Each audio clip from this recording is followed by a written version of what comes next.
আমাদের নাকে দড়ি বেঁধে ঘোরাচ্ছে, কখন ডাক দেয় একটু ঘুমানোরও অনেক সময় টাইম দিচ্ছে না।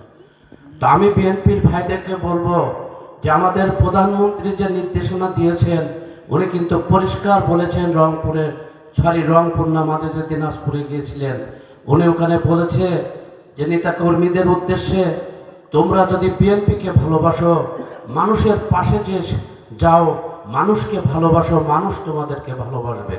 তাই আমি বিএনপির ভাইদেরকে বলবো, আপনারা মনে নিয়েন না আমি আপনার একটা ক্ষুদ্র সদস্য মাত্র, যা হয়তো বলবেন যে আমাদের আবার উপদেশ দিতে আসলো কি না। ভাই, আমি আপনাদের দলের একটা ক্ষুদ্র সদস্য।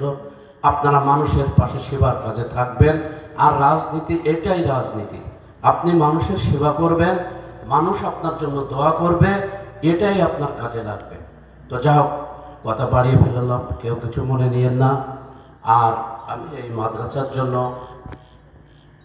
20,000 টাকা দিয়ে যাচ্ছি। এরপরেও আমি সব জায়গায় বলে থাকি, আল্লাহ যতক্ষণ আমার ক্ষমতায় থাকে, আপনারা এটাই শুধু কথা না, আপনারা দেখবেন, আমাকে জানাবেন, কোনো বড় অঙ্কের বিপদ আপদ সহযোগিতার দরকার হলে ওর পাশে যাবেন। ইনশাল্লাহ আমি আমার সর্বোচ্চ দিয়ে চেষ্টা করব। সবাই